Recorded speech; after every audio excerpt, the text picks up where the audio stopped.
Oke, Sobat Gaper, kali ini kita udah beda tempat lagi ya. Ngobrolnya biar enak Pak ya. Oke, Pindah tempat biar pindah hawa di sini kan lebih hijau, lebih asri. di lokasi tempat salah satu petani anggota kami. Wow, Inilah ini di pembesaran larva sama persiapan indukan nila hitam.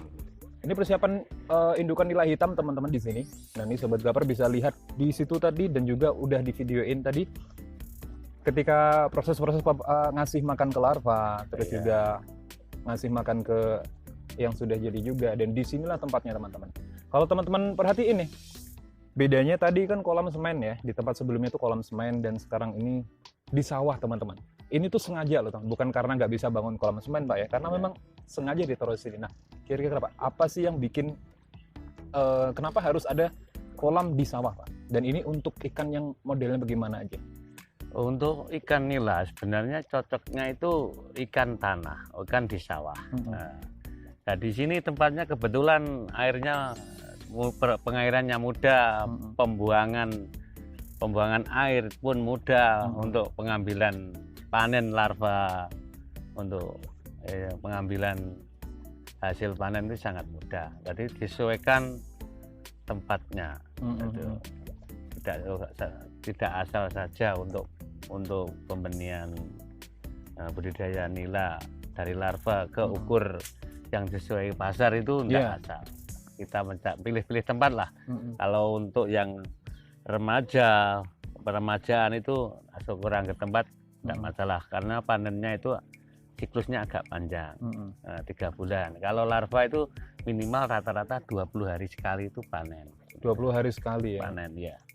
Tadi sudah ada di situ khusus untuk larva Pak ya? Larva, ya. Dan kalau larva sendiri kan kita tadi sudah kayak ngobrol tentang proses pembijian dan sebagainya. Dan setelah larva jadi Pak, itu kira-kira apa sih makanan yang khusus untuk larva? Khusus untuk larva yang umur 0 itu istilahnya di sini itu beong. Dari pengambilan dari induknya itu biasanya UB itu pakan buatan dari pabrik yang paling 0 untuk bayi lah. Nah, setelah agak besar itu ada kodenya.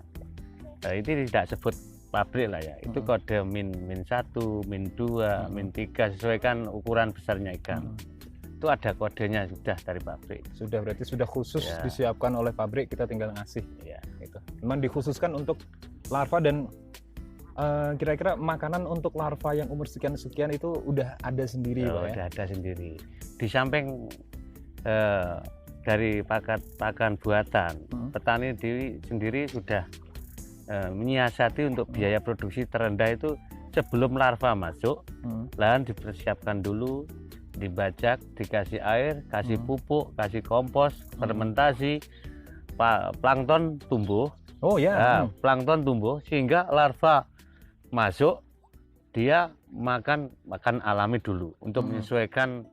Kalau pakan alaminya lebih baik daripada pakan buatan.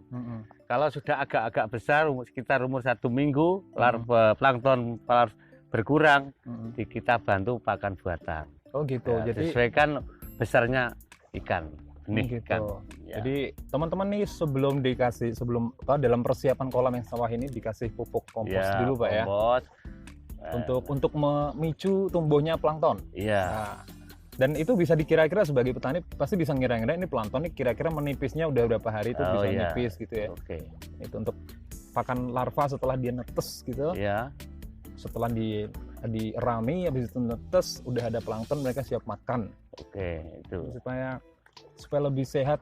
Dan kalau kira-kira nih Pak, misalkan kalau ngomongin luas kolam khusus untuk kayak pembesaran larva, pembenihan dan sebagainya, itu ada nggak sih ukuran khususnya itu? Rata-rata yang ideal itu memang yang bagus itu 1.400 meter persegi. 1.400 satu kolam. Nah, untuk pembuatan kolam dibikin parit dulu. Dalamnya itu dikasih terpal bisa, kasih plastik bisa. Kalau ada versi 2, ada yang di depannya parit, ada yang di dalamnya, tinggal selera lah itu. Untuk lebih awetnya itu memang di dalam di dalam parit. Itu karena kenapa dia tidak plastik kalau kena sinar kan mudah rusak.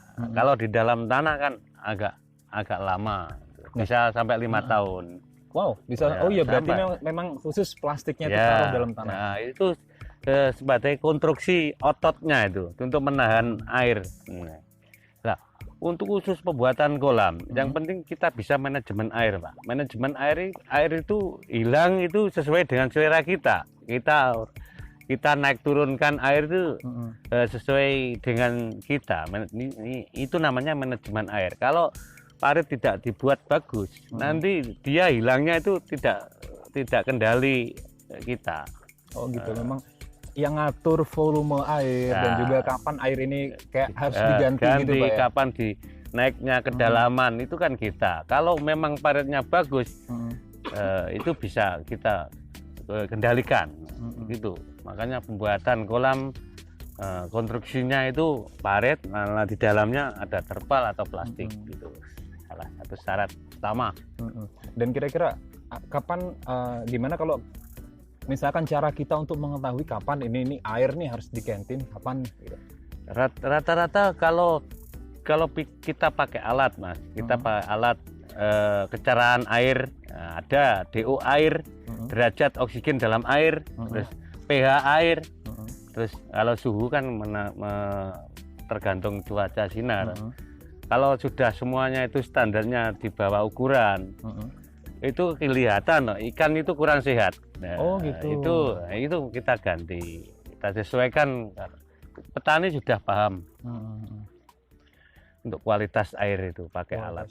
Dan pernah nggak sih ada kejadian kayak ketika airnya dipindah atau misalkan airnya di manajemen tadi kan, terus habis itu kan untuk kolam cowok gitu kan masih ada kayak spermanya cowok gitu, terus kecampur ke betina, itu apakah terjadi kayak pemijahan liar atau gimana sih kayak gitu? Pernah nggak sih kayak gitu kejadian kayak gitu?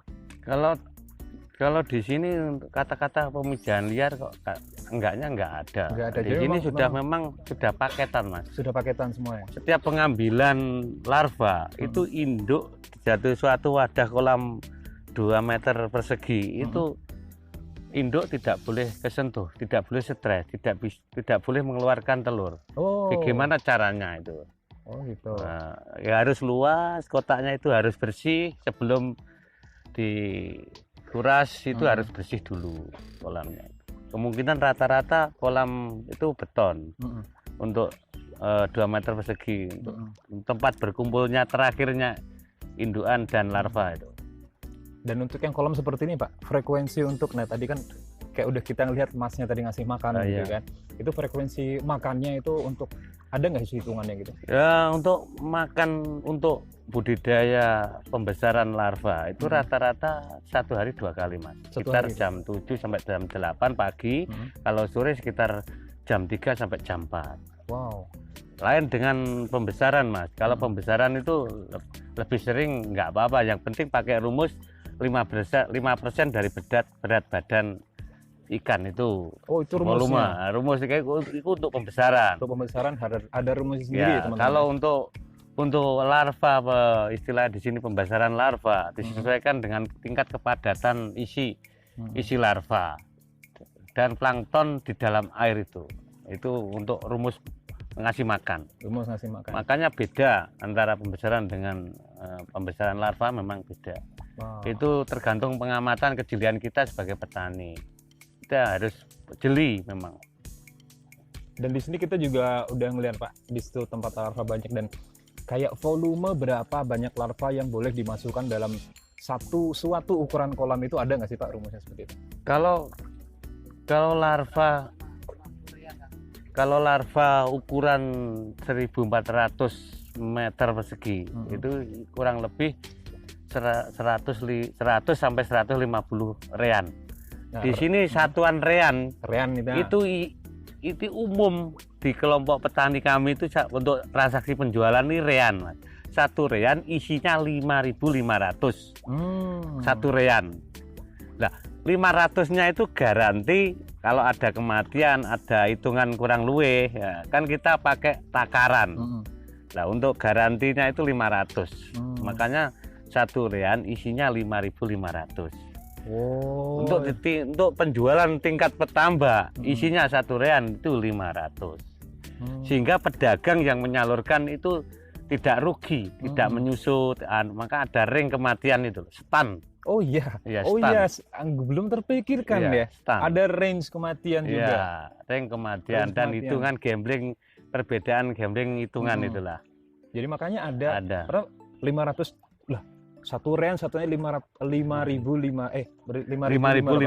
Kok ada 500-nya aku tadi mikir ya? Iya. Oh, ternyata langsung dijelasin. Iya. Oh, ada ya range kematian. Kemudian ring hitungan kurang lebihnya sehingga pedagang yang menyalurkan tingkat pengirim distributor itu tidak merugi karena menyangkut nyawa, Mas. Iya, nyawa. Iya, nyawa. Dan kira-kira untuk kan dari seberapa seringnya jenengan itu transaksi dan lain sebagainya itu kayak range kematian tuh kira-kira dari sekiannya 500 saja Pak, kita ambil 500-nya gitu. Itu berapa persen sih Pak biasanya ya? Biasanya kalau untuk ring 500 itu jarang, Mas. Itu sebagai keuntungan pedagang juga kalau tidak ada kematian. Iya. Itu salah satu poin dari keuntungan pedagang.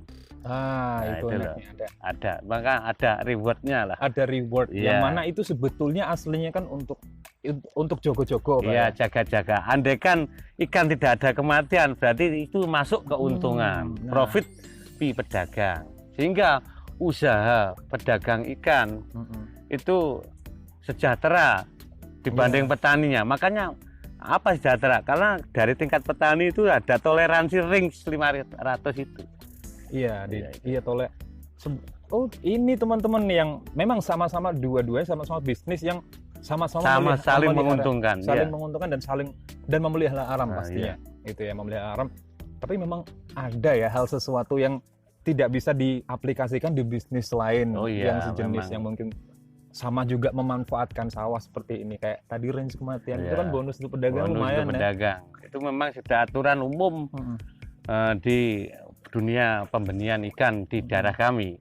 Kemungkinan lain lah di daerah lain saya tidak tahu, tapi di daerah kami memang sudah ada aturan baku. Sudah menyadari semua antara petani dan pedagang yang menyalurkan. Dan ini lahannya luas sekali loh Pak. Dan tadi kita tuh udah ada sekitar 3-4 lahan yang kita datangi gitu Pak.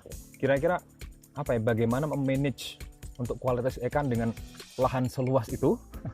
Ada nggak sih kayak tata cara khusus bagi jenengan dan tim gitu? Gimana? Gini Mas ya, cara untuk menjaga kualitas panen ini ya. Itu memang waktu panen itu harus pagi-pagi betul. Sebelum matahari terbit, kita harus selesai kalau kerja benih. Karena benih itu dengan suhu yang tinggi, sinar matahari yang tinggi, kualitas benih bisa rusak. Makanya kegiatan benih itu rata-rata jam 5 kerjanya ya loh, jam 5 sampai jam 7 selesai. Nanti soal ke pasarnya nanti lain lagi karena di sana tempatnya sudah teduh, airnya mengalir dengan bagus. Kalau di sawah di tempat liar itu memang kita harus tahu cuaca. Itu perlakuan khusus untuk panennya benih. Untuk panen yang benih ya teman-teman. Kayak tadi juga kita udah ngobrolin kalau misalkan benih dan pembesaran itu kira-kira mana yang lebih profit, itu yang khusus untuk benih memang kan profitnya gede ya. Tapi musiman ya. Ini Mas, kelebihan dan kekurangan benih ya. Kelebihan dari benih itu memang benar-benar usaha mikro, usaha rakyat kecil, digeluti oleh masyarakat banyak dan menyerap tenaga kerja banyak dan tidak perlu modal besar dan tidak perlu tempat yang luas. Kita cuma tenaga ahli, telaten, tekun, istiqomah. Kalau untuk kerja di bidang pembesaran memang butuh lahan, butuh pakan, butuh modal yang besar memang. Kalau untuk benih memang cocok untuk usaha-usaha pemuda-pemuda era 4.0 ini cocok karena benar-benar usaha kreatif, masuk kategori ekonomi kreatif. Iya, apalagi tadi yang off record ya, yang nggak rekam tadi ngobrol-ngobrol sama Pak Waluyo. Iya. Tuh banyak sekali celah kosong Pak ya, khususnya di dunia perikanan Pak ya. Oh iya, memang kosong. Di dunia perikanan dari kami ada pelatihan-pelatihan dari pemerintah memang untuk kebutuhan daging ikan untuk rakyat Indonesia masih rendah dibanding negara-negara tetangga. Untuk per orang saja kebutuhan ikan per tahunnya masih sekitar 18 kilo sampai 20 kilo. Di negara tetangga sudah mencapai 50 kilo sampai 60 kilo.